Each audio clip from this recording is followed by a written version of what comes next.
मंगलम भगवान वीरो मंगलम गौतमो गणी मंगलम कुंद कुंदार्यो जैन धर्मोस्तु मंगलम सर्वमंगल मांगल्यम सर्वकल्याणकारकम प्रधानं सर्वधर्माणां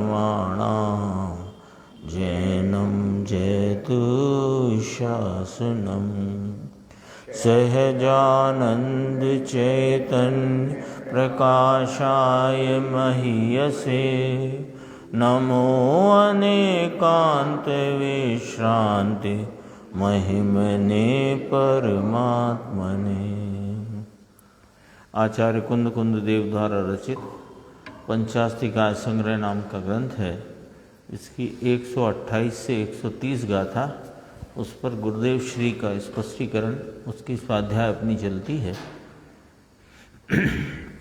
इसमें जो जयसेन स्वामी की टीका फुटनोट में दी गई और उसमें अज्ञानी किन पदार्थों का करता है और ज्ञानी किन पदार्थों का करता है, ये चर्चा चलती थी।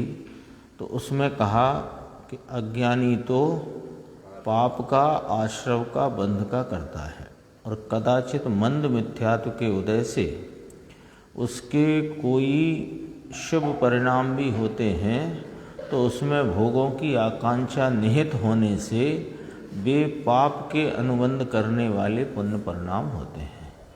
ऐसे 4 पदार्थों का कर्ता अज्ञानी जीव को कहा, पुण्य, पाप, आश्रव और बंध।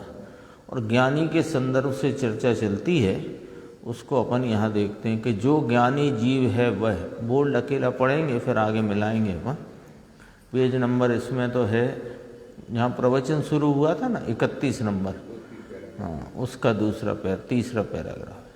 जो ज्ञानी जीव है वह निर्विकार आत्म तत्व विषयक रुचि और तद विषयक ज्ञप्ति और तद विषयक निश्चल अनुभूति रूप संवर निर्जरा मोक्ष पदार्थ का कर्ता होता है। ये वाली बात आई थी। तो ये ऐसे इन भावों का, इन पदार्थों का कर्ता होता हुआ अभेद रत्नत्रय परिणाम द्वारा, ये शब्द आया इसमें। अभेद रत्नत्रय की कल व्याख्या अपन ने देखी थी कि पूर्ण शुद्ध निर्मल भगवान, अनाकुल आनंद रस स्वभाव, उस संबंधी रुचि, उस संबंधी ज्ञान, उस संबंधी अनुभूति एकाग्रता, वह अभेद रत्नत्रय परिणाम हुए, वह पर्याय है। निश्चय रत्नत्रय वह परिणाम है, पर्याय है और विषय है क्या उसका, कि उसका विषय त्रिकाली आत्मा है। ये चर्चा आई।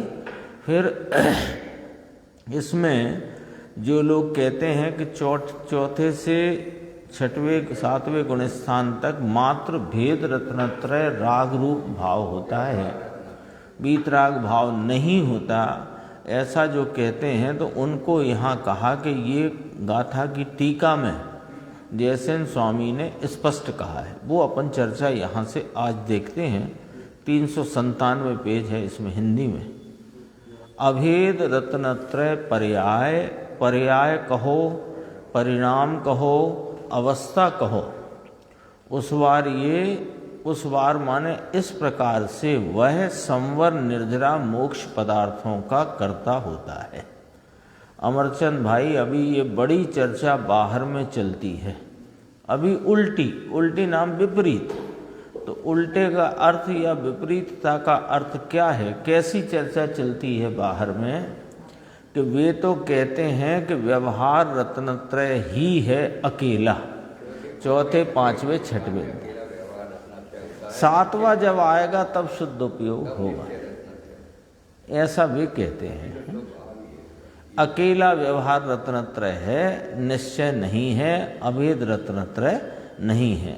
और जो व्यवहार रत्नत्रय वे कहते हैं चौथे, 5वें, 6वें में, तो व्यवहार रत्नत्रय की व्याख्या तो सब स्थलों पर इस प्रकार आई कि सच्चे देवगुरु शास्त्र की श्रद्धा का राग, शास्त्र का ज्ञान और व्रत आदि के परिणाम, ये भेद रत्नत्रय कहो, व्यवहार रत्नत्रय कहो। तो वे कहते हैं कि यह व्यवहार रत्नत्रय यही मोक्ष का मार्ग है। यानी क्या बात, जो आचार्य भगवंतों की कथनी से विपरीत है, सर्वज्ञ देव की कथनी से विपरीत है। क्या विपरीतता है उनकी मान्यता में कि वे कहते हैं कि चौथे, पांचवें, छठवें गुण स्थान में अकेला व्यवहार रत्नत्रय होता है। तो विपरीतता एक तो ये हुई कि व्यवहार रत्नत्रय कभी अकेला नहीं होता, पहली विपरीतता तो ये हुई, क्योंकि व्यवहार रत्नत्रय तो आरोपित कथन है किसका, कि जिसको निश्चय रत्नत्रय रूप परिणमन है, ऐसे अभेद रत्नत्रय धारी के जो विकल्प, शुभ विकल्प मर्यादा वाले जिस जिस गुण स्थान के हैं, उन विकल्पों पर उपचार से भेद रत्नत्रय कहने में आया है। तो व्यवहार रत्नत्रय तो तब कहलाए जब निश्चय रत्नत्रय हो। तो विपरीतता उनकी पहली तो यही हुई कि वे अकेला व्यवहार रत्नत्रय मानते हैं, एक बात। विपरीतता नंबर 2 कि वही मोक्ष का मार्ग है, वो जो शुभ भाव, देवगुरु शास्त्र की श्रद्धा का राग, शास्त्र का ज्ञान और व्रत आदि का परिणाम, यही मोक्ष का मार्ग है। तो ये तो राग तो बंध का कारण गिनाया आचार्य भगवान ने इन्हीं गाथाओं की टीका में 128, 129, 130, और वे उससे संबर और निर्जरा मान रहे हैं, उसी को मोक्ष का मार्ग मान रहे हैं। तो मार्ग तो तब कहलाए कि उसके फल में मोक्ष आए। मार्ग तो वो कहलाए ना, जिसके जैसे अपन चल के जाते हैं, तो मार्ग तो तब कहलाएगा वो जब उससे गंतव्य पर पहुंचा जाए। तो मोक्ष रूपी परिपूर्ण आत्म स्वरूप की प्राप्ति का गंतव्य, लक्ष्य, वो जिससे पूर्ण हो, जिससे प्राप्त हो, उसका नाम मोक्ष मार्ग होगा ना। रागादि विकारी भाव उससे तो बंध होता है, और बंध संसार रूप है, बंध मुक्ति रूप तो है नहीं। तो 2 बातें आई कि अकेला व्यवहार रत्नत्रय, एक तो अकेला होता नहीं, दूसरी बात वही मोक्ष का मार्ग है और संबर निर्जरा का करने वाला है वो। तो वो संबर निर्जरा को कैसे करे, वो तो बंध रूप है। रागादि भाव से बंध होता है कि संवर निर्जरा होती है ना, लॉजिक से बात है। क्यों कि रागादि भाव को आश्रव तत्व में डालना है कि संवर तत्व में डालना है, आश्रव तत्व है। और आश्रव के रोकने को संवर कहते हैं कि आश्रव और के चलाने को संवर कहते हैं। आचार्य भगवान ने तो कहा है ना, आश्रव निरोधः संवरा, आश्रव को रोकना। संवर का शब्द ही रोकना होता, संवर शब्द है ना, उस शब्द का शाब्दिक अर्थ ही रोकना है। आश्रव का रोकना वो संवर है। छैडाला में लिखा, तत्वार सूत्र में लिखा, पंचास्तिकाय में लिखा, समय सारजी में लिखा, द्रव संग्रह में लिखा, कहाँ नहीं लिखा बताओ। हाँ, वहाँ तो एक ऐसे ढाल बनाई है, ढाल।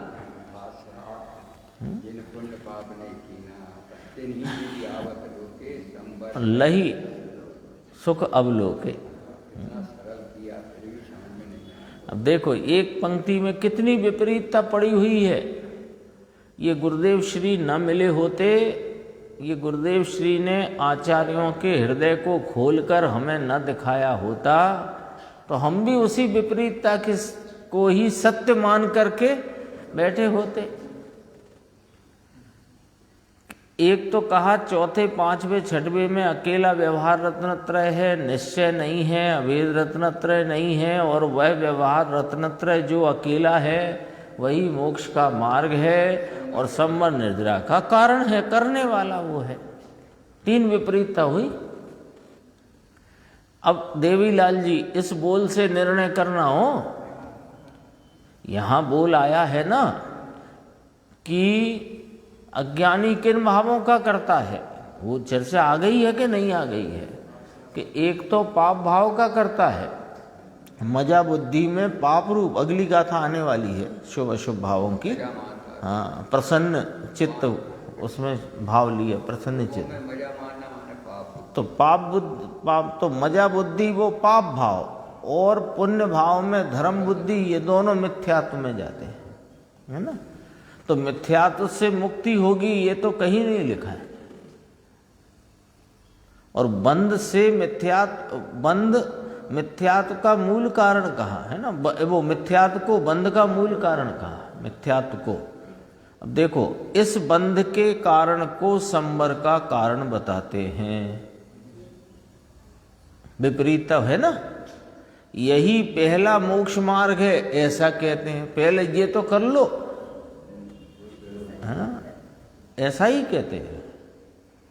कोई कोई तो ऐसा कहते हैं, पहले व्यवहार रत्नत्रय हो, तो फिर सात तत्व की भेद रूप श्रद्धा, सच्चे देवगुरु शास्त्र का श्रद्धान, शास्त्र का ज्ञान, व्रत आदि के विकल्प, उसमें देह के द्वारा प्रवर्तन करना, उन परिणामों के अनुरूप देह द्वारा प्रवर्तन करना, और ऐसे करते इतना तो करो, फिर निश्चय प्रकट हो जाएगा।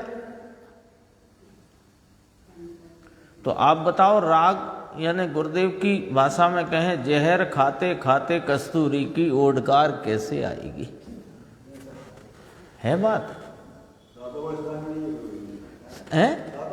सातवें में वे शुद्ध उपयोग कहते हैं, और एक बात उन्होंने कहाँ से पकड़ ली कि पहले से तीसरे तक तो सब अशुभ उपयोग में डाला, अभी आया ना पापानुबंधी पुण्य का करता है, मुख्यता की अपेक्षा।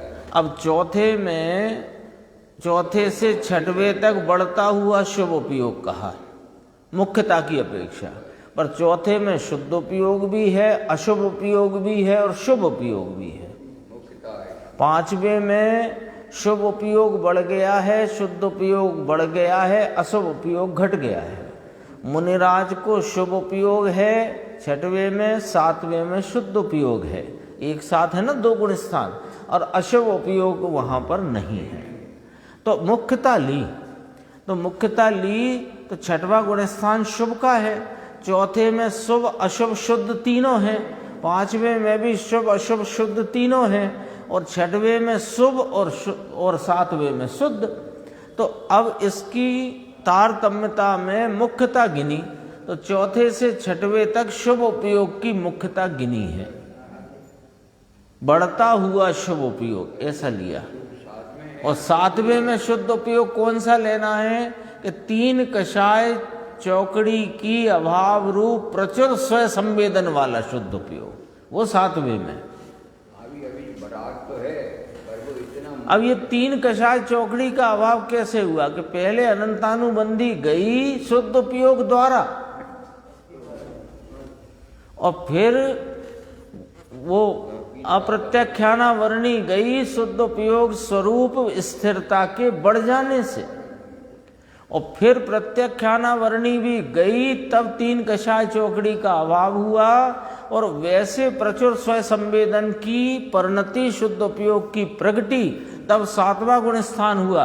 और यह भी आगम ग्रंथों में, सिद्धांत ग्रंथों में स्पष्ट लेख है, पहले सातवां गुण स्थान आता है, फिर छठवां गुण स्थान, नियम है, तब मुनि होते हैं।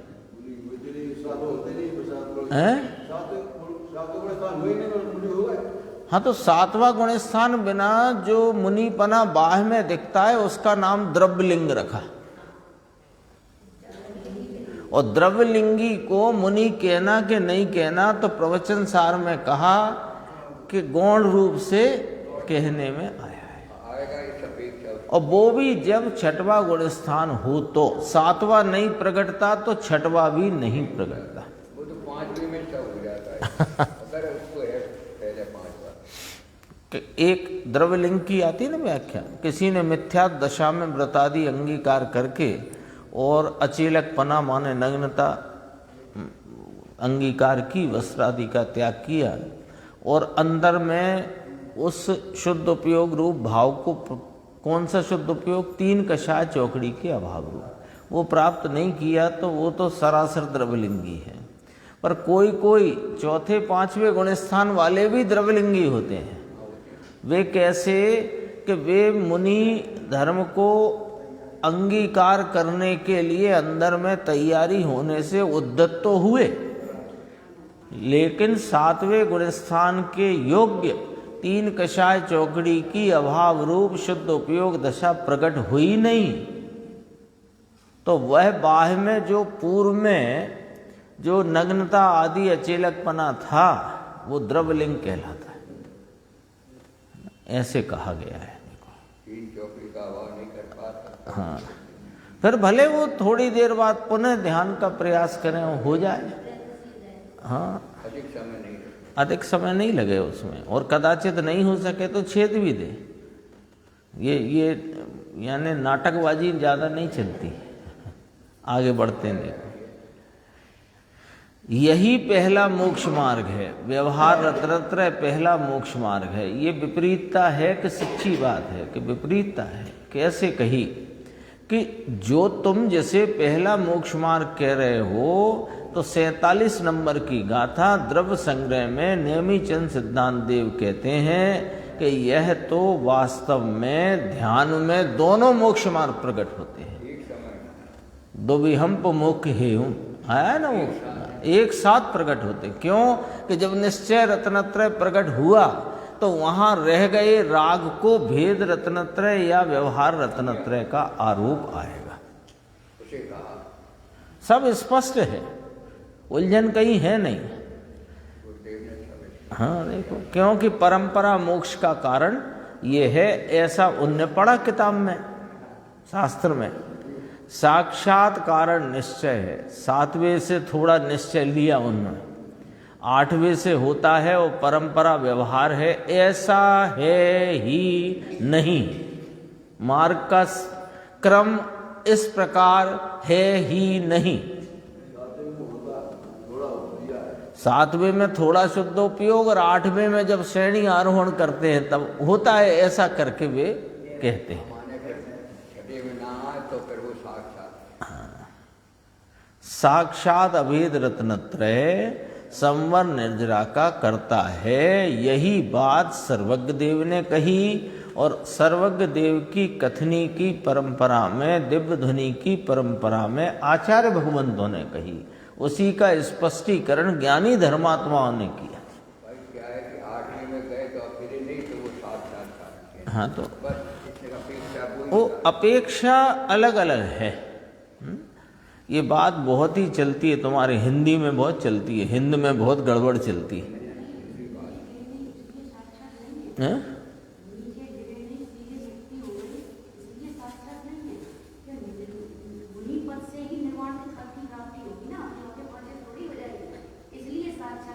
हाँ, नहीं, वो तो मुनि पद में दो भाव पड़े, एक 6वें 7वें में झूलने योग्य और इसके बाद श्रेणी आरोहण, वो भी मुनिपना है ना। तो श्रेणी आरोहण के बाद वो चारित्र का शुक्ल ध्यान का ऐसा वहाँ आता पाया शुरू होता है कि फिर वे गिरते नहीं हैं। अपन तो छपक श्रेणी की बात करते हैं।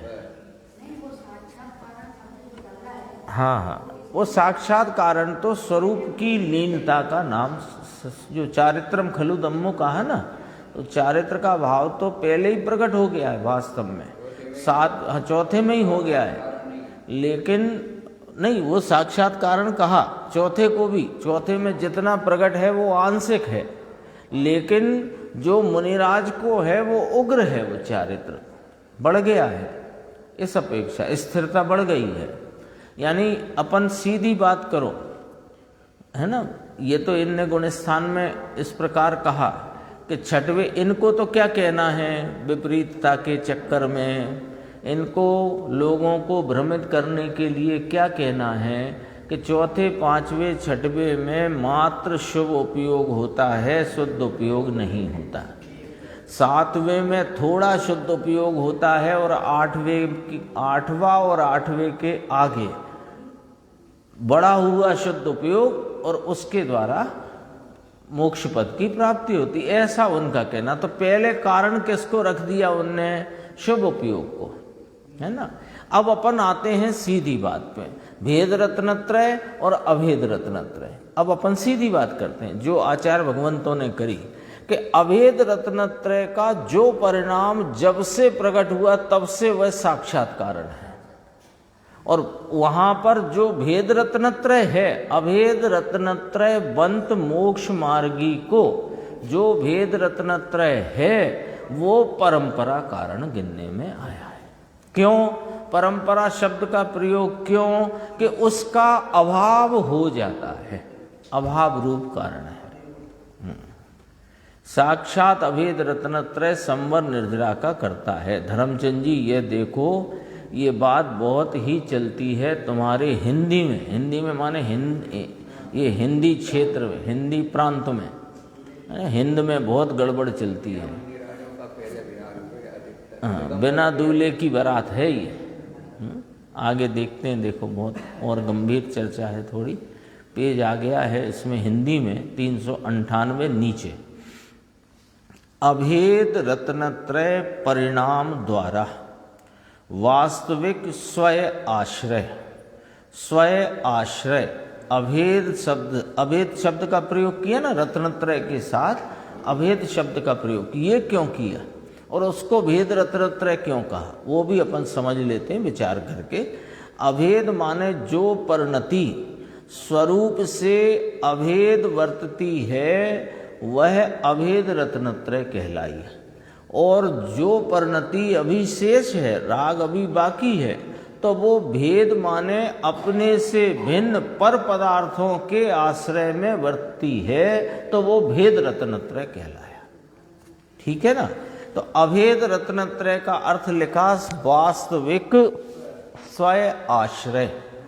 स्वय आश्रय अभेद शब्द से आत्मा ज्ञायक निर्विकारी तत्व, उसकी स्वरूप संबंधी रुचि यानी प्रतीति, उस संबंधी ज्ञान माने स्वरूप संचेतन, और उस संबंधी अनुभूति नाम स्थिरता, वह अभेद रत्नत्रय कहो या उसे निश्चय रत्नत्रय कहो अथवा रत्नत्रय कहो तो इसे कहो। ठीक है।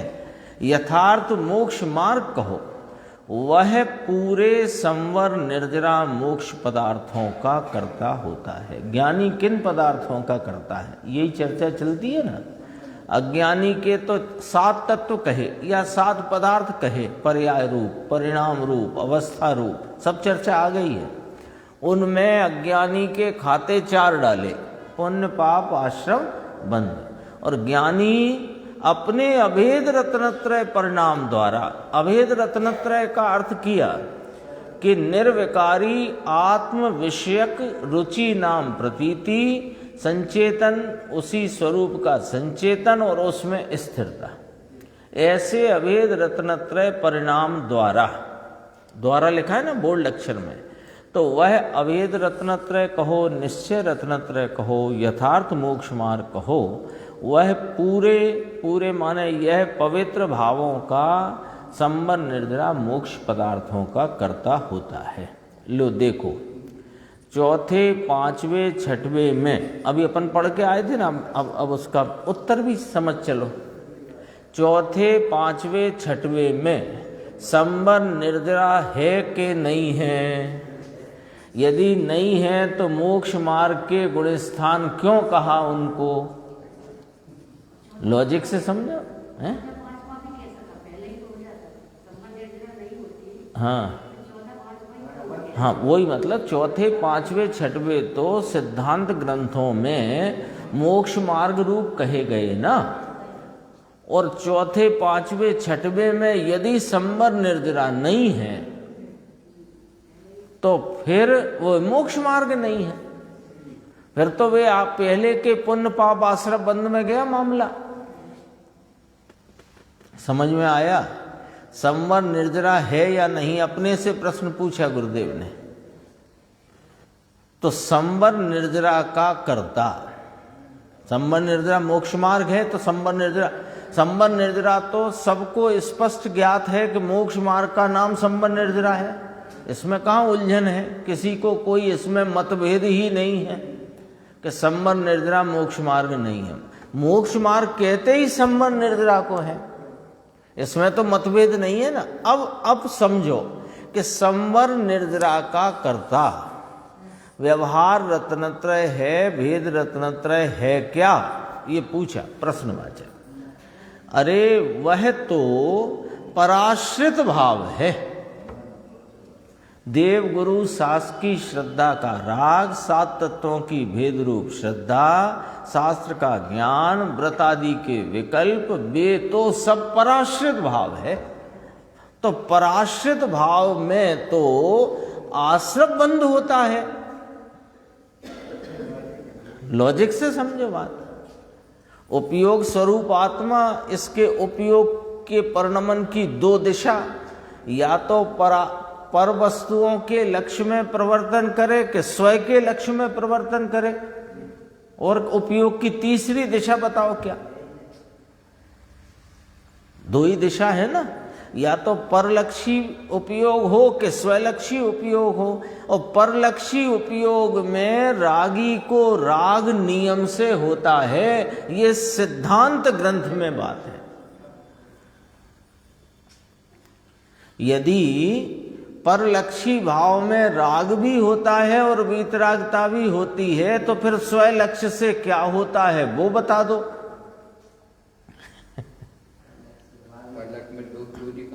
तो परलक्ष्य में जो परलक्षी भाव है उसमें 2 विरोधी भाव कहां से आए कि राग भी हुआ और वीतरागता भी हुई। कोई राग का कारण बने, कोई वीतराग। और ग्रंथ और आचार्य परमात्मा तो यह फरमाते हैं कि परलक्षी उपयोग के प्रवृत्ति में नियम से रागी को राग होता है, चाहे वो ज्ञानी ही क्यों नहीं हो।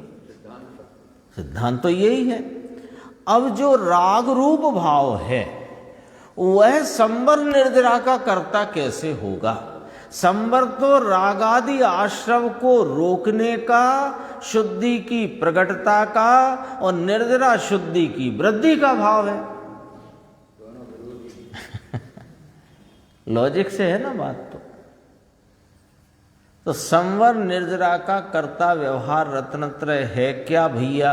प्रश्नवाचक। वेद रत्नत्रय, उसको क्या संवर निर्जरा का कर्ता कहा जाएगा? कैसे कहा जाएगा? वह तो पराश्रित भाव है ना। और वे क्या कहते हैं कि भेद रत्नत्रय स्वयं पर प्रगटे वो भाव है। अरे वह मेल है, वह आश्रव है। वे कहते हैं मोक्ष भाव है, वो मोक्ष मार्ग का भाव है। उसके फुल स्टॉप है ना, उसमें पूर्ण विराम लगा है। अब देखो, अरे वह तो मेल है, वह तो आश्रव है, वह तो उदय भाव है। और वे कहते हैं कि नहीं, वह तो क्षयोपशम, छायक और औपशमिक भाव है। अब वे ऐसा क्यों कहते हैं? क्योंकि उदय भाव है वो मोक्ष मार्ग होता नहीं। औपशमिक, छायोपशमिक और छायक भाव उसी को मोक्ष मार्ग में और मोक्ष में गिना गया। हाँ, स्वयं पर भेद नहीं किया उसने, भेद ज्ञान नहीं है ये तो तेरी भेद रूप भावों में प्रवृत्ति का नाम भेद रत्नत्रय। अभी अपन इसीलिए वो पढ़ के आए थे, पीछे देखो। अभेद माने स्वरूप से अभेद परिणमन, उसका नाम अभेद रत्नत्रय। और स्वरूप से भिन्न भावों में प्रवृत्ति, वो भेद रत्नत्रय। तो उसे रत्नत्रय क्यों कहा? कि अभेद रत्नत्रय धारी के वह जो अभी शेष राग है उसको उपचार करके भेद रत्नत्रय कहा। ये भी क्यों कहा? ये भी एक विचारणीय प्रश्न है, उसको भी समझना। कि मुनिराज हैं, जब 6वें गुण स्थान में हैं, और मुनि किसे कहा वास्तविक में? कि शुद्ध उपयोग रूप भाव को ही मुनि कहा।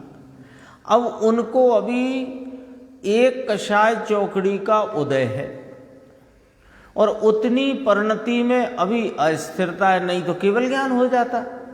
तो अभी अस्थिरता है तो वे छठवें गुण स्थान में आ जाते हैं। तो अब वे छठवें सातवें गुण स्थान में उनका झूला चलता है, उपयोग झूलता है। छठवें गुण स्थान नाम अशुद्ध उपयोग और सातवें गुण स्थान नाम शुद्ध उपयोग। अब उसमें उनके उपयोग की वृत्ति चलती ही रहती है दोनों गुण स्थान में, विकल्पात्मक निर्विकल्पात्मक, विकल्पात्मक निर्विकल्पात्मक। अब यदि इस भेद रत्नत्रय पे उपचार न किया जाए तो फिर वे मुनि अमुनि, मुनि अमुनि, मुनि अमुनि, मुनि अमुनि ये कहलाएगा ना। अब हमने नमस्कार किया मुनि को, अब मुनि ने हमसे धर्म वृद्धि का आशीर्वाद दिया, वो तो अमुनि ने दिया। छठवें गुण स्थान में ही तो मुनि आशीर्वाद देंगे, सातवें में कैसे आशीर्वाद देंगे? अब आहारचर्या हो, गमन विहारचर्या हो, मुनि अमुनि, मुनि अमुनि ऐसा होगा क्या? इसलिए उनके मुनिपने को गौण रूप से वो जो विकल्पात्मक उनकी भूमिका के योग के परिणाम हैं, उनको भी रत्नत्रय संज्ञा दी गई।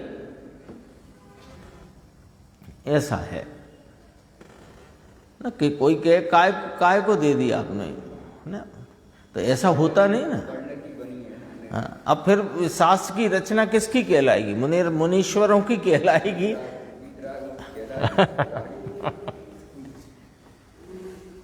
हर चीज का लॉजिक है ना। परिणति तो निरंतर कायम है, तो उस परिणति और दृष्टि का जो त्राटकपना है, यानी दृष्टि अपने स्वरूप से नहीं हिलती, उपयोग भले हिल जाए, इस दृष्टि और परिणति के बल पर वे मुनि हैं, है ना।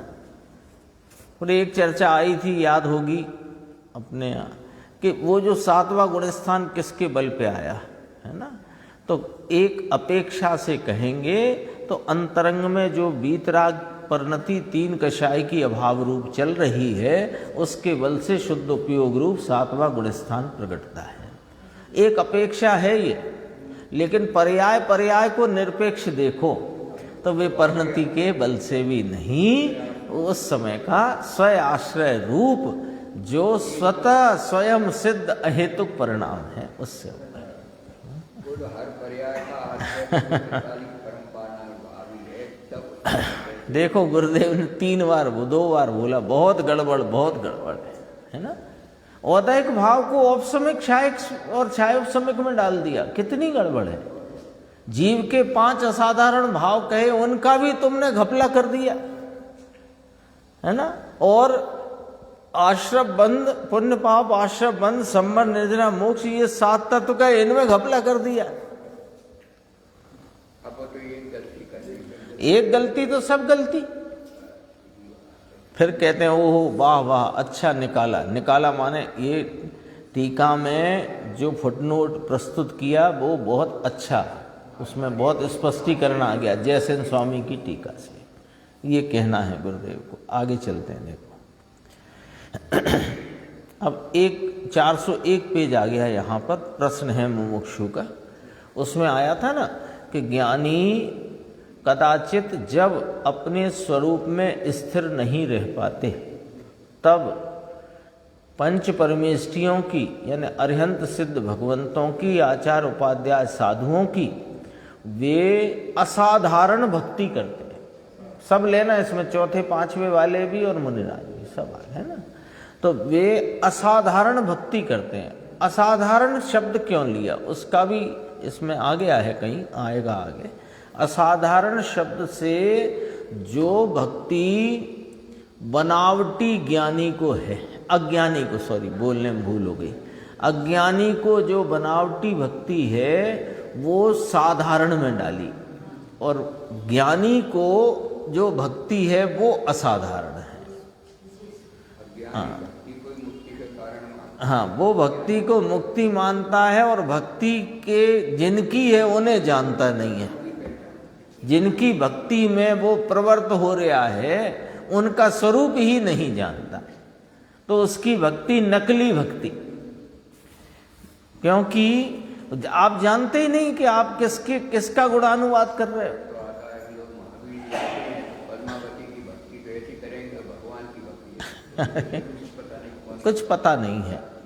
तो उसमें चर्चा आई कि अनहित वृत्ति से असाधारण भक्ति में वे प्रवृत्त होते हैं।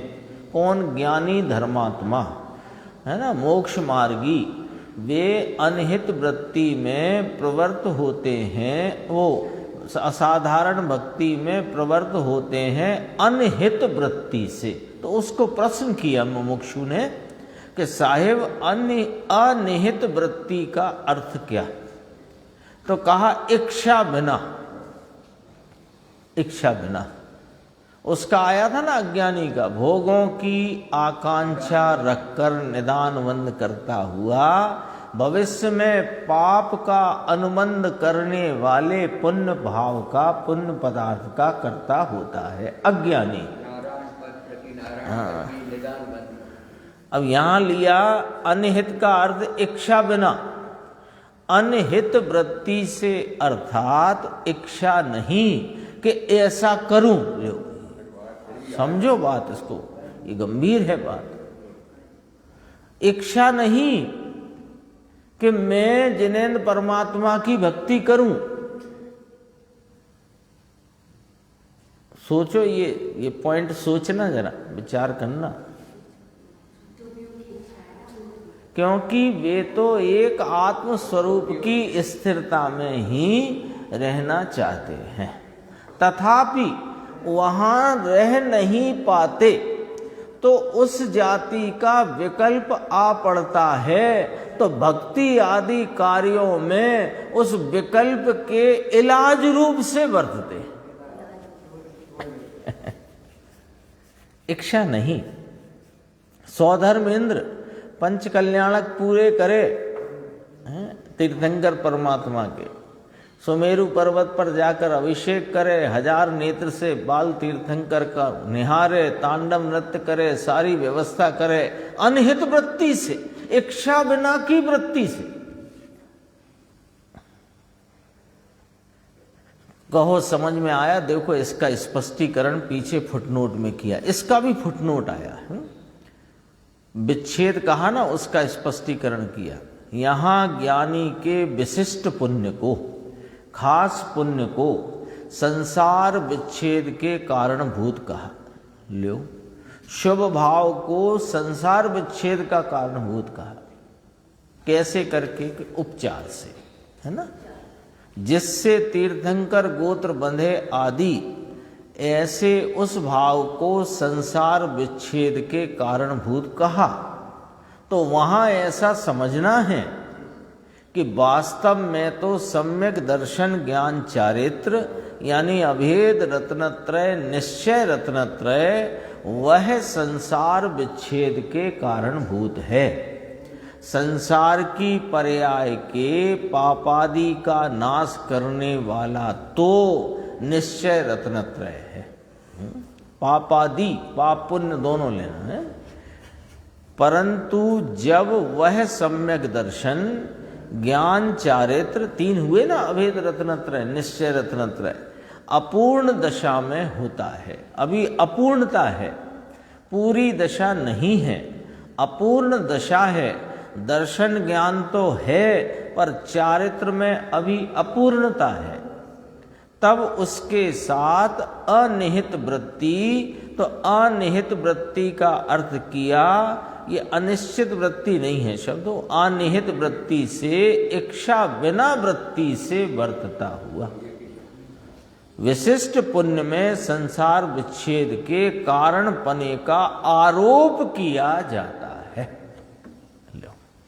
नहीं, फिर भी अब साथ में अपने से भले जिस भाव से तीर्थंकर गोत्र बंधे, वह भाव ही जगपंथ है। नाटक समय सार में बनारसी दास जी जगपंथ है, क्यों? इत और उत और, दो उनने शब्द का प्रयोग किया है, इत और उत और। तो 16 कारण भावना कित और है, उत और की है ना, उत और है, जगपंथ है। लेकिन अंतरंग में परिणति वीतराग चल रही है और वीतराग परिणति वृद्धिमान है, बढ़ रही है, तब वहाँ शेष रह गए अपूर्ण दशा में जो रागादि भाव है उन पर आरोप किया जाता है। वास्तव में तो निश्चय रत्नत्रय वह संसार के विच्छेद का कारणभूत भाव है। शुभ भाव में आरोप से संसार विच्छेद का कारण कहा गया है। और सुनो, वह आरोप भी वास्तविक कारण के अस्तित्व में ही हो सकता है। वास्तविक कारण क्या है? इत और की, यानी अपने निर्विकल्प निर्विकारी तत्व आत्म विषयक, है ना, निर्विकारी निर्विकल्प तत्व आत्म विषयक तत्व की प्रतीति, उसका स्वरूप संचेतन और उसमें स्थिरता का भाव। तद विषयक आया था ना, तो सम्यक दर्शनादि के अस्तित्व में ही हो सकता है। देखो आज इसको पूरा कर लेंगे अपन, थोड़ा ही है और। देखो मुमुक्षु ने कहा ये तो एकांत हो गया साहब, अनेकांत नहीं हुआ। पेज नंबर बोलता हूँ मैं, हिंदी का 403, 287 गुजराती में, है ना। ये तो एकांत हो गया, यानी आपने ये कहा कि स्वरूप की में जो अपना निर्विकारी निर्विकल्प अभेद स्वरूप अखंड स्वरूप है, उसकी प्रतीति, उसी का संचेतन और उसमें स्थिरता, इसको ही आपने मोक्ष मार्ग कहा। अन्य कोई मोक्ष मार्ग नहीं है, आपने ऐसा कहा। तो ये तो एकांत हो गया, अनेकांत नहीं रहा। और अपना जैन धर्म तो अनेकांत स्वरूप है। तो कहा एकांत, यह जो कहा कि ऐसा है और व्यवहार रत्नत्रय से नहीं है, इसी का नाम तो अनेकांत है। सब समझाया गुरुदेव ने, इसमें परिभाषा से समझाया। अनेकांत की परिभाषा, एक साथ दो विरुद्ध शक्तियों का एक साथ प्रकाशन। मेरे हाथ में ये जो अंगूठी है ना, ये सोने की ही है, चांदी आदि अन्य धातु की नहीं। बोलो एक साथ प्रकाशित है कि नहीं? ये बात है। चांदी के नहीं होना पना और सोने का होना पना एक साथ प्रकाशित है कि नहीं? तो अनेकांत हुआ कि एकांत हुआ? बताओ। हम मंदिर में ही बैठे हैं, बाजार में नहीं, घर में नहीं, दुकान पर नहीं। तो ये वाला कथन तो मंदिर में ही बैठे, दूसरे तीन कहे नहीं भले, लेकिन मंदिर में ही बैठे हैं। इस बात, अभी फोन आए किसी का आपके पास, तो आप कहो कहाँ हो? मंदिर में ही है भैया। तो वो समझ गया ना कि आप मंदिर में ही हो, तो उसके ज्ञान में प्रकाशित हो गया कि घर पे नहीं है, दुकान पे नहीं है। आ गया कि नहीं आ गया? ऐसा है, यानी निश्चय रत्नत्रय ही मोक्ष मार्ग है, व्यवहार रत्नत्रय नहीं। इसका नाम अनेकांत है, व्यवहार से है और निश्चय से भी है। ऐसा अनेकांत का स्वरूप होता ही नहीं है ही नहीं। उस अभेद रत्नत्रय से संवर निर्जरा मोक्ष का करता है ज्ञानी। भेद रत्नत्रय से संवर निर्जरा मोक्ष का करता नहीं है, इसका नाम अनेकांत है। परस्पर विरुद्ध शक्ति, देखो परस्पर विरुद्ध शक्ति का एक साथ प्रकाशित होना, उसका नाम अनेकांत है। नीचे परिभाषा पढ़ी गुरुदेव ने, एक वस्तु में वस्तुपने को निपजाने वाली अस्ति नास्ति आदि परस्पर विरुद्ध दो शक्तियों का प्रकाशित होना वह अनेकांत है। बोलो ये परिभाषा में कोई शंका? ये तो रटी पड़ी है सबको। परिभाषा याद करते हैं और उसका प्रयोग नहीं करते। तो परीक्षा के लिए थोड़ी यहाँ काम चलता है, यहाँ तो परीक्षण करना है। मैं कौन हूँ कौन नहीं, आत्मा क्या अनात्मा क्या। विरुद्ध अस्ति नास्ति, अपने अभेद रत्नत्रय से एक ही मोक्ष मार्ग है। व्यवहार से जो कहा वह कथन मात्र है नहीं। अभी तो ये घड़ी हो गई, वह डाल दिया नहीं, उसकी अनसमझ से डाल दिया ऐसे, व्यवहार न से नहीं, है ना। ये तो बात अब घड़ी हो गई, माने ये बात जो चलती थी ये बात अब थोड़ी रुक गई।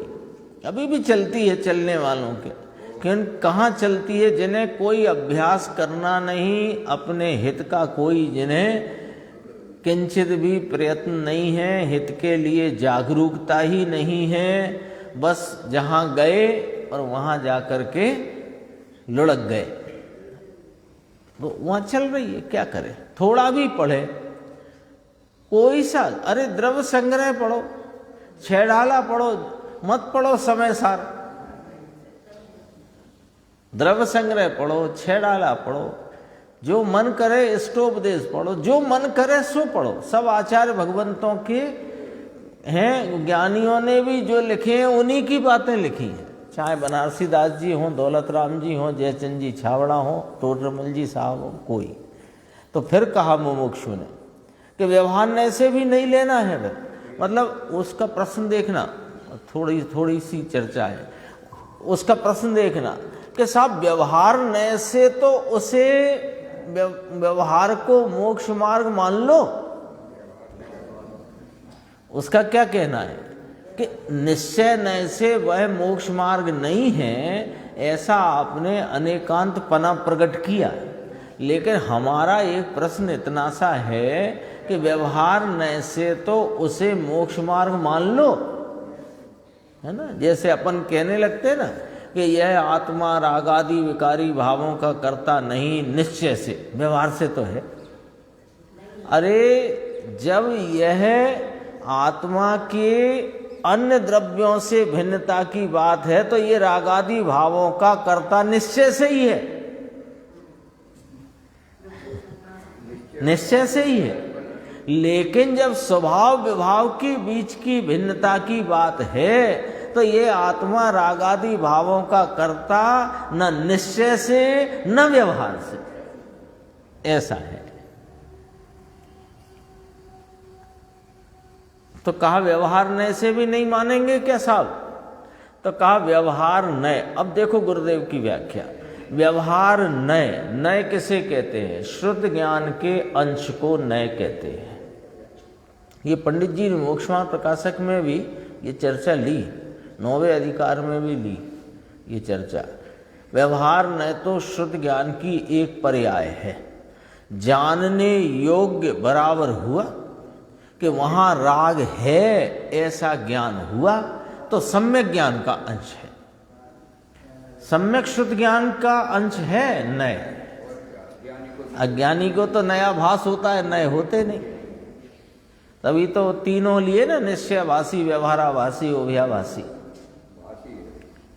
उसे तो नया भास है। और नए वास्तव में कोई परिणाम को नए नहीं कहते, देह की प्रवृत्ति को नए नहीं कहते। कोई कहे कि राग आदि परिणाम व्यवहार है और देह की प्रवृत्ति उसके अनुरूप वो व्यवहार है, कि रुको भैया, उसे व्यवहार तो व्यवहार नए से कहा, पर नए क्या है कि नए तो ज्ञान का अंश है। यानी उसे ऐसा व्यवहार मोक्ष मार्गी के होता है, यह मोक्ष मार्गी अपनी परिणति में रहने वाले अस्थिरता जन्य दोषों को जानता है। इसका नाम व्यवहार नय है, क्योंकि अपने को जानना निश्चय नय का विषय है और रागादि और पर निमित्तों को जानना व्यवहार नय का विषय है। ये कहना है यहाँ पर। जानने योग बराबर हुआ ते काले, जाने ला प्रयोजनवान है, तदात्वे वहाँ राग है ऐसा ज्ञान हुआ तो सम्यक ज्ञान का अंश है। जैसा त्रिकाली ज्ञायक का ज्ञान हुआ ये स्वय विषय, ऐसा पर विषय का भी ज्ञान हुआ, ये व्यवहार का ज्ञान हुआ। क्यों कि जो ज्ञान में स्वयं में रहकर स्वयं को जानना, ये निश्चय का विषयभूत भाव है। और पर का जानपना हुआ, ये व्यवहार भाव है। राग है, भेद है, उसका ज्ञान भी भेद है, गुण भेद, पर्याय भेद, संयम लब्धि स्थान, यानी इतनी वहाँ शुद्धता की प्राप्ति और अशुद्धता का शेषपना, ऐसे करके जानना, ये भेद है। आता है 50 से 55 गाथा। संयम लब्धि स्थान भी पोतानी अनुभूति थी भिन्न छे। राग है, भेद है, उसका ज्ञान भी, जानना भी, व्यवहार नय, वो व्यवहार नय है। राग परिणाम को व्यवहार नय नहीं कहा, समझना है ये बात। नय कहा तो नय तो ज्ञान का अंश है, राग का अंश थोड़ी है नय। और कौन से ज्ञान का? कि सम्यक शुद्ध ज्ञान का। हाँ, बिल्कुल स्पष्ट है, कहीं कोई उलझन नहीं है। इसी 85 काय के पूर्व की गाथाओं में आ गया है ना सब। दर्शनोपयोग के भेद, ज्ञानोपयोग के भेद आ गई है सब चर्चा। 3 को 8 हुए ना, 8 ज्ञानोपयोग के भेद कहे तो वे काय में गए। तो उसमें 5 तो वो सम्यक ज्ञान है, तो उस 5 तो ज्ञान के भेद हैं। उसमें मतिशुद्ध ज्ञान, सम्यक ज्ञान और अवधि मन पर्याय का कोई मतलब नहीं है। केवल ज्ञान में नए होते नहीं है। तो शुद्ध ज्ञान में कहा, मति ज्ञान भी है, वो भी हाँ, वो भी इहा अवग्रह अवाय धारणा तक है बस। फिर ये वही है, ये है, ऐसा तो शुद्ध ज्ञान में परिणमन होता है। तो शुद्ध ज्ञान का ही अंश है, राग का अंश नहीं है व्यवहार नय। देखो, व्यवहार नय शुद्ध ज्ञान का एक अंश है, नय है, निश्चय नय शुद्ध ज्ञान का अंश है। और वैसे ही व्यवहार नय भी शुद्ध ज्ञान का अंश है, परंतु जानने के लिए है, आदरने के लिए नहीं। समझ में आया? देखो, ये थोड़ा सा ले लेता हूँ मैं, जल्दी से ले लेता हूँ इसको, फिर पूरा ही हो जाएगा ये विषय।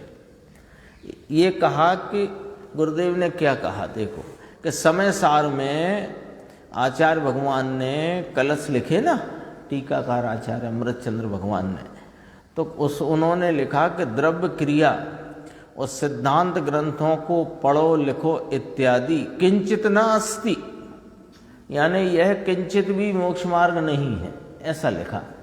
द्रव्य क्रिया यानी शरीर आश्रित होती जो कुछ भी क्रिया, सिद्धांत ग्रंथों का पढ़ना लिखना इत्यादि किंचित न अस्ति, शुद्ध जीव स्वरूप अनुभव सर्वथा मोक्ष मार्ग है।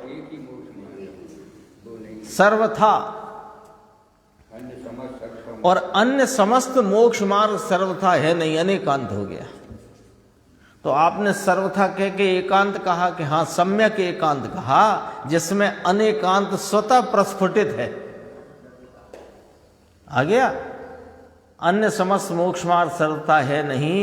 ये 12 गाथा आते आते देर लगी, आए तब आए ना, बाकी तो ऐसा स्पष्ट किया है, समझ में आया। वो गुरुदेव खोलते होंगे ना उसमें, इसलिए शुद्ध जीव को, अनुभवी को इतना मोक्ष का कारण है। समय सार में ये उसके उपरांत 12 गाथा के उपरांत फिर कहा गया है, जिस जीव को स्वरूप का अनुभव नहीं, उसे दूसरा जितना भी कार्य द्रव्य क्रिया सिद्धांत का वांचन करो लिखो, वह किंचित भी मोक्ष मार्ग नहीं है, राग है, बंद मार्ग है। समझ में आया? और उसका ज्ञान करना है, जो 12वीं गाथा में कहा, तेते काले जाने ला प्रयोजनवान, वह भी शुद्ध ज्ञान का अंश है, जानने योग्य है, आदरने योग्य नहीं। शुद्ध जीव स्वरूप अनुभव मोक्ष मार्ग सर्वथा है ना। जयपुर की ढूंढारी भाषा में जयचंद जी छावड़ा ने लिखा ना भावार्थ, तो ढूंढारी भाषा में छपा था, अब वो थोड़ी अपनी हिंदी हो गई है। अन्य समस्त मोक्ष मार्ग सर्वथा नहीं है, आगे भी वही मोक्ष मार्ग। देखो अब क्या कहना है, ये पकड़ना जरा बात को। आगे भी यानी मोक्ष मार्ग का प्रकटपना, मोक्ष मार्ग का प्रारंभ, वह भी इस चैतन्य स्वरूप के आलम्बन से है, और आगे भी वही मोक्ष मार्ग है, यानी इसी चैतन्य स्वरूप का। और अवलंबन, शुरुआत भी यही, मार्ग भी यही और अंत भी इसी से। अभेद रत्नात्रय शुरुआत है, अभेद रत्नात्रय वृद्धि है, अभेद हाँ, रत्नात्रय पूर्णता है। इससे अधिक, अब देखो क्या कहा, उससे अधिक कोई मोक्ष मार्ग कहे, यानी ये भी है, ये भी है, ये भी है, ऐसा कोई कहे, ऐसे अभेद रत्नत्रय से दूसरा अन्य कोई मोक्ष मार्ग कहे तो वो बहिरात्मा है। स्पष्ट लिया है, देखो। फिर मुमुक्षु ने कहा कि पंच महाव्रत पालते हैं सब मुनिराज, तो कुंद कुंद आचार्य भी पालते हैं, अमृतचंद्र आचार्य भी। तो कहा कौन पालता है? भी तो नहीं पालते, बीच में आते हैं, पाले कौन? पाला तो वो जाता है जिसका पोषण किया जाए। अनहित वृत्ति से शुभ भाव पंच महाव्रत आदि मुनि को आए बिना नहीं रहते, आते अवश्य हैं। वहां पालना है का अर्थ क्या? आश्रम का रक्षण करना है। बच्चे पालते पोसते हैं ना अपन, तो कैसे करते हैं कि उनका रक्षण करते हैं ना। दुखी बीमारी हो तो इलाज करते हैं, कोई ऐसी गंभीर बीमारी हो जाए तो रक्षण करते हैं कि नहीं करते। बच्चे को पालन करके बड़ा करना ऐसा है कि ये व्यवहार पालना, व्यवहार के साथ कहने में आता है कि वे पालते हैं।